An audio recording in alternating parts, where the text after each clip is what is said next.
Good evening, and thank you for joining Retirement Roadblocks. My name is John Sukovaty of Suko Financial Group. I am a financial advisor and investment advisor representative affiliated with Parkland Securities and Fidelity Investments as our custodian. Tonight, we will cover 7 financial risks to avoid, but first, I must do a little bit of housekeeping. This is not intended to be a sales seminar. For the purpose of the seminar is to provide you with general information on the 7 risks to avoid during retirement. There will be an opportunity to schedule an appointment for an individual consultation at the end of the seminar, which may result in a recommendation of specific financial products that may help you achieve your financial goals.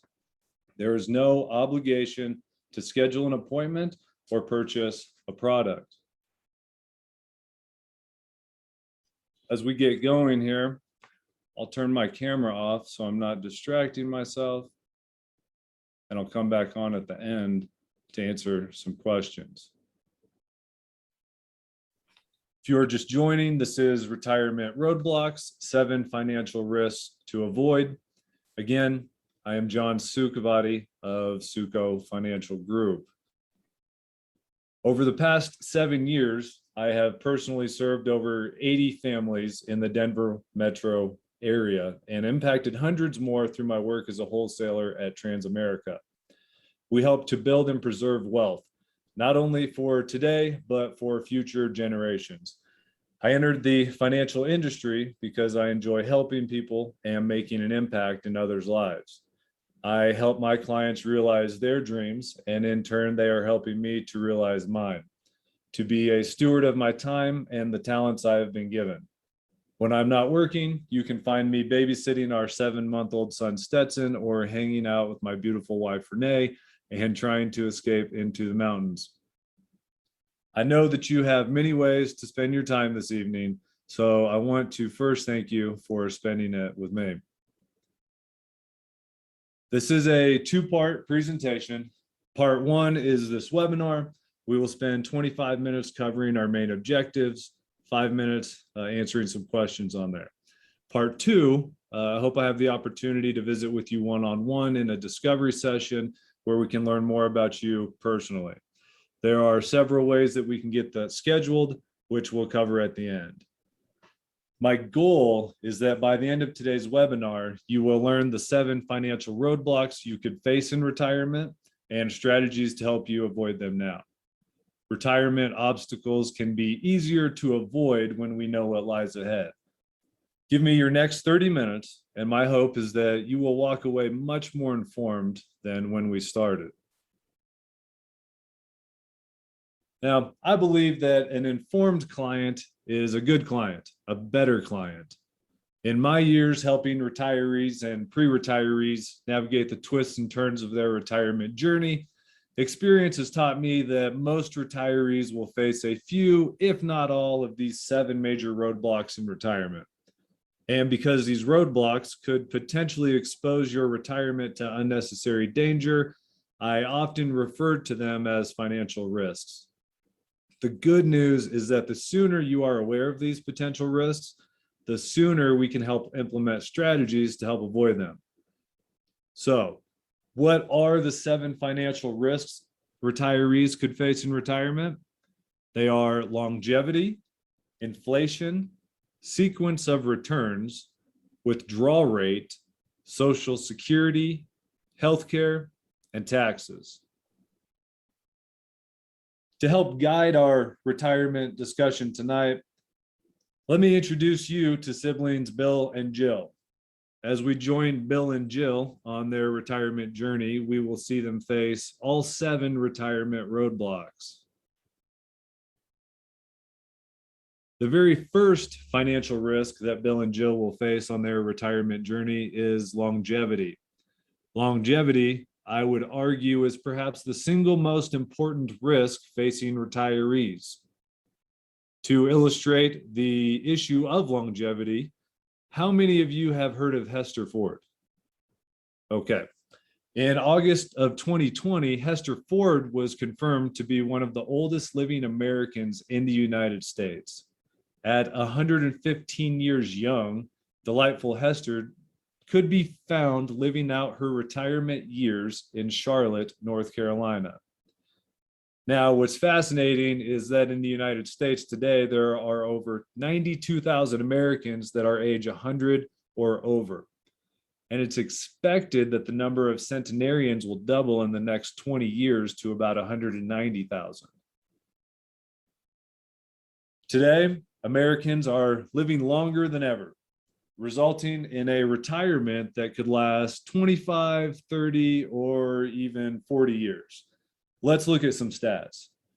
We know that if we have a 65-year-old couple, there's a 50% chance for men to reach age 89 and a 50% chance for women to reach age 90. That means half of the 65-year-olds today will live even longer. In fact, 1 out of 4 will live to their mid-90s, and 5% will live to be 100 or older. The reality is that we're living longer, and retirement for many of us could be much longer than we ever anticipated. My best guess is that Hester probably never contemplated the fact that she'd be retired for 40 or possibly even 50 years. Earlier, I said that living longer is the single most important risk facing retirees. Why? Because living longer is a multiplier of all the other retirement risks. The longer you live, the more likely market risk, inflation, and long-term care, to name a few, will impact your retirement. Let's take a look at inflation. If you are one of the many retirees on a fixed income, inflation, loss of purchasing power, is one of the greatest risks to your retirement income. Inflation is simply an increase in the cost of goods and services over time. But because it can increase gradually, inflation can sometimes be a risk that goes unnoticed.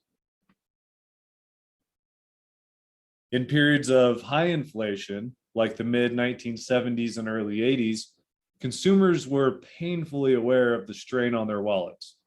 For example, back in 1979, inflation was 13.3%. During that time, a 30-year mortgage rate hit 12.9%.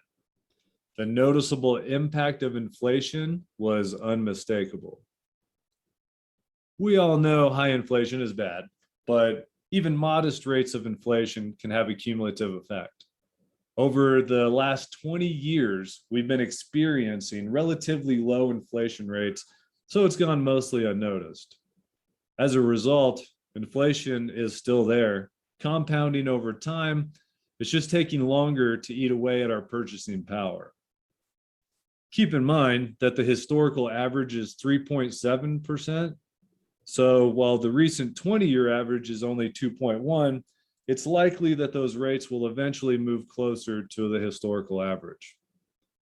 And so when we look at retirement income, we need to find strategies designed to provide increasing income to help address the rising costs of inflation. Let's look at an example.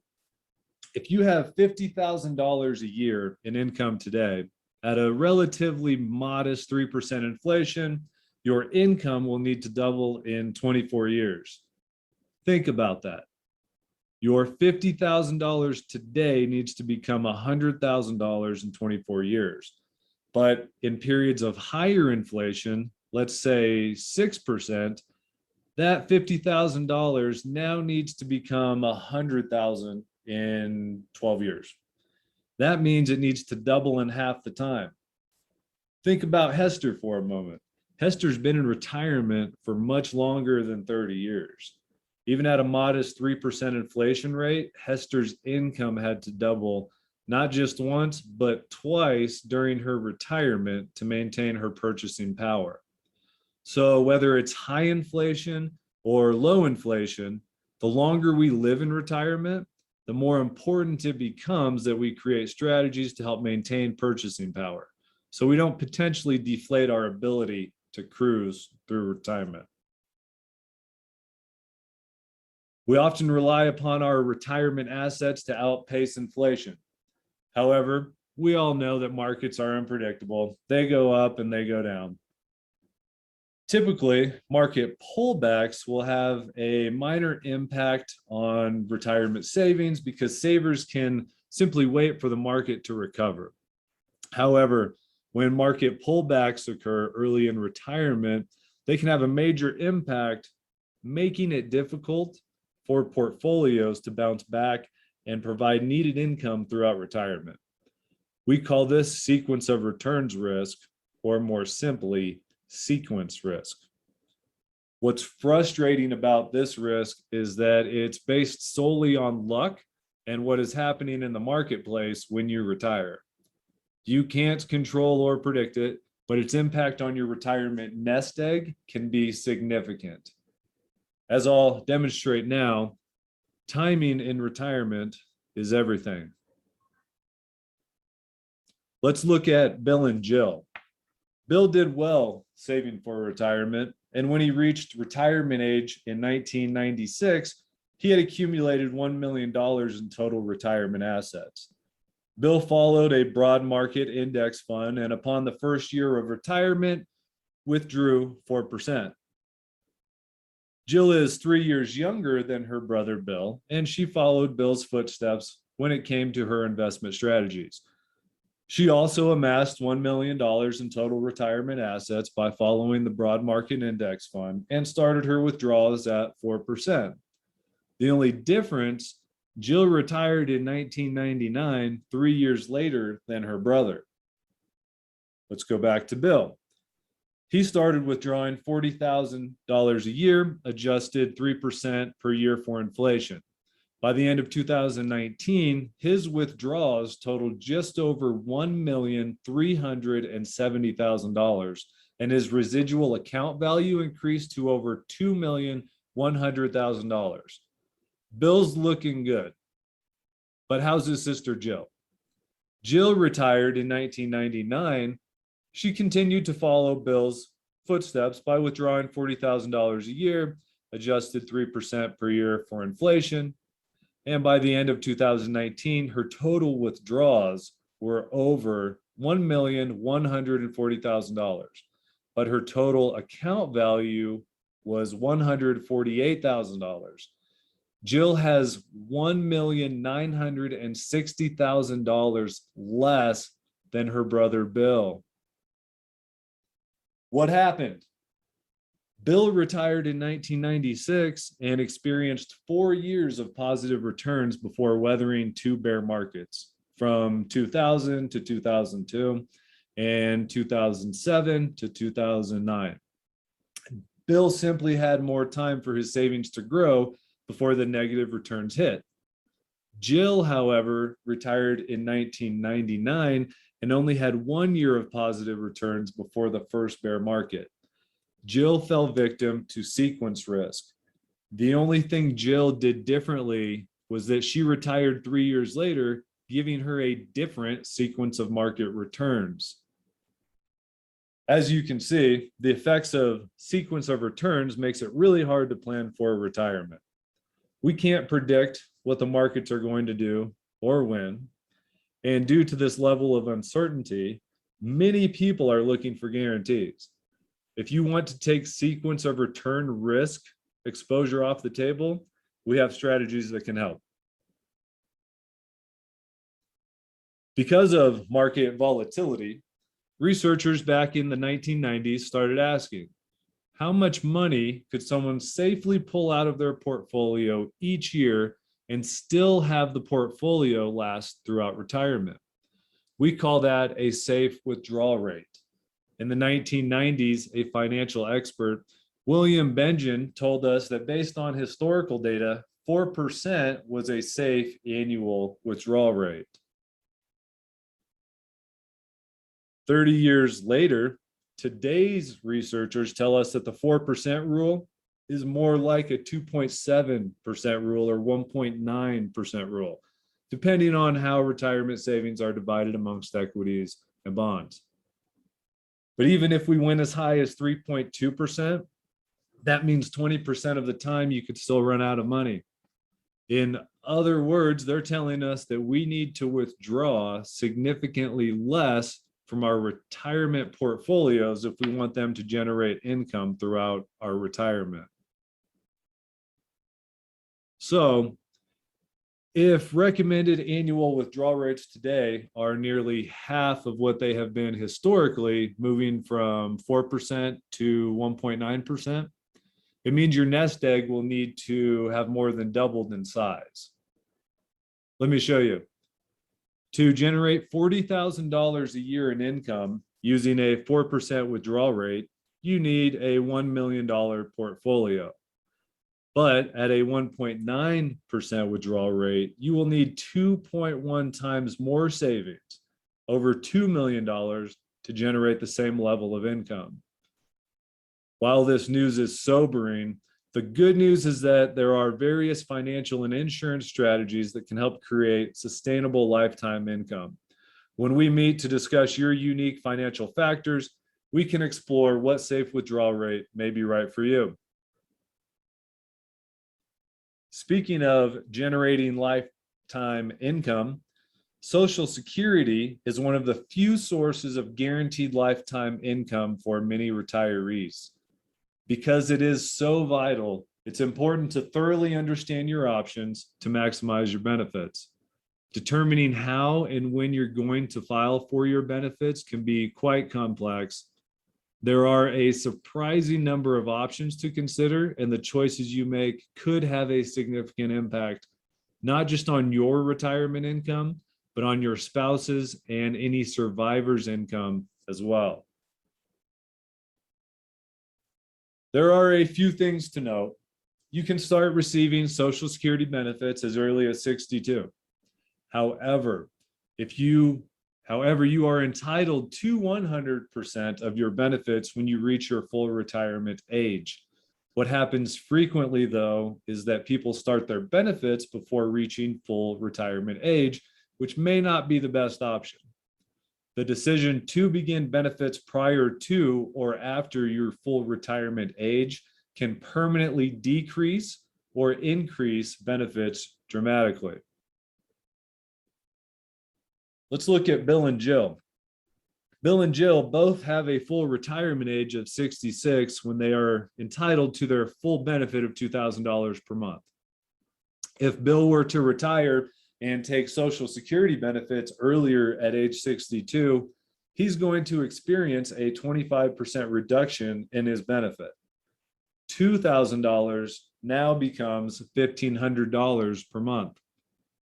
On the other hand, if Jill waits until age 70, she's going to receive what we call delayed retirement credits, and her check is now going to increase by 32%. So at age 70, she's going to receive $2,640 per month. That's a significant difference between the two of them. To put it another way, due to Jill's delayed retirement credits, her total lifetime benefit will amount to almost $130,000 more than Bill's. Since Social Security is most likely one of the few sources of guaranteed lifetime income for people, when we meet, we can explore your Social Security filing options so you can make a strong decision about when and how to file for your lifetime benefit. Of all the risks we've outlined, healthcare is probably the single most difficult risk to plan for. What do I mean by that? As we age, our out-of-pocket healthcare costs go up.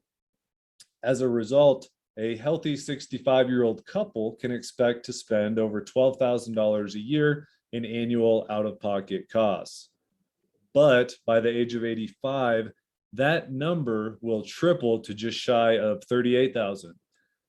Why such an increase in out-of-pocket healthcare costs? If you look at your retirement, you'll see that it has three distinct phases. We call these phases the go-go, slow-go, and no-go years. During the go-go years, you're retired, healthy, active, and living retirement to the fullest. In your slow go years, your activity begins to slow and you make more visits to the doctor. In your no-go years, living independently can become a challenge. At each of these stages, your healthcare usage and costs go up. Remember Hester Ford? Hester, 115 years old, living in North Carolina. Well, Hester, for the bulk of her retirement, has been living independently in her own house during her long retirement. However, Hester unfortunately has dementia and is now experiencing additional healthcare costs and requires more care. In fact, Hester's oldest daughter has stepped in and is now providing her with daily care. But here is the irony. Hester's daughter is 87 years old. So now we're in a situation where Hester, at 115 years old, is being cared for by her 87-year-old daughter. Like Hester, many families opt to explore in-home care options due to high costs of long-term care. Research shows that nursing home costs are approximately $7,700 a month, and that assisted living facilities are approximately $3,600 a month. So if we look at the national median cost for a private room in a nursing home, it amounts to $92,000 annually. Many of us don't plan for those healthcare costs, but the financial cost of not planning for this risk can be devastating. We must plan for contingencies by exploring insurance solutions to help offset the potential risk of healthcare expenses. The last risk we're going to talk about is our good old friend taxes. Taxation is one of those risks that we can plan for proactively. Robert Kiyosaki, author of the best-selling personal finance book, Rich Dad, Poor Dad, said, "It's not how much you earn, it's how much you keep that matters."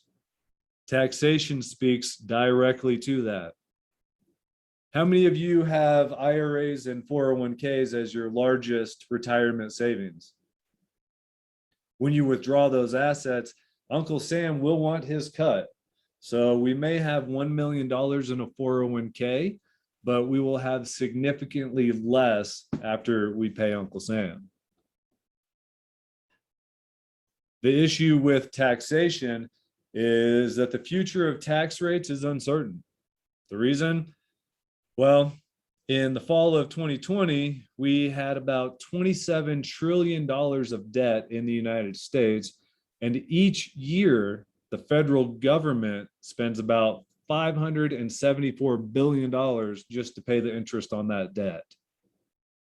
Today, taxes are still at relatively low rates, but in order to balance the budget, there are only two options: decrease spending or increase taxes. How many people here believe the government is going to spend less? Considering that in the past 60 years, federal spending has gone down only 4 times, it appears more than likely that taxes will increase than spending decrease. If the government were to increase taxes, we want to ensure that we have different sources of retirement income so that we can pivot should those tax rates change. We call that tax allocation. Tax allocation looks at taxable, tax-free, and tax-deferred saving vehicles.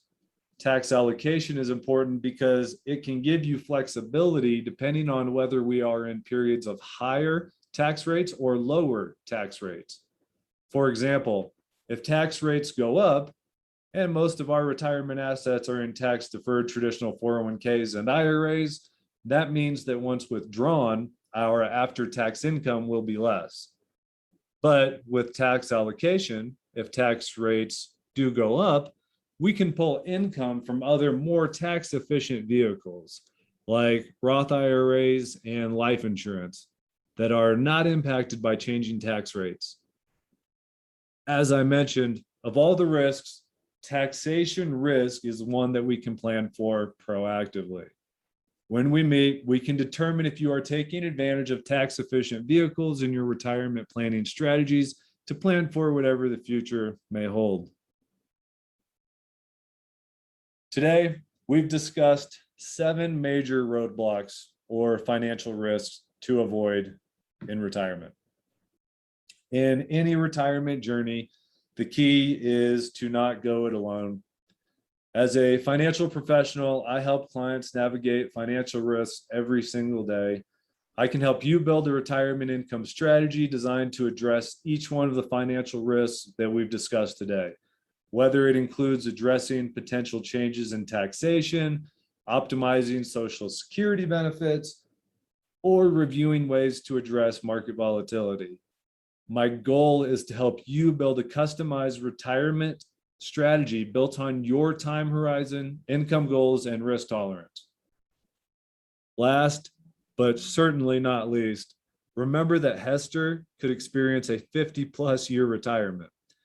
That's a good reminder that retirement is a long-term prospect. We must keep a long-term perspective as well. A trusted financial professional can help you keep your emotions in check and not fall victim to the latest news cycles. I'm here to help you keep your eye on the ball and help you navigate these 7 retirement roadblocks.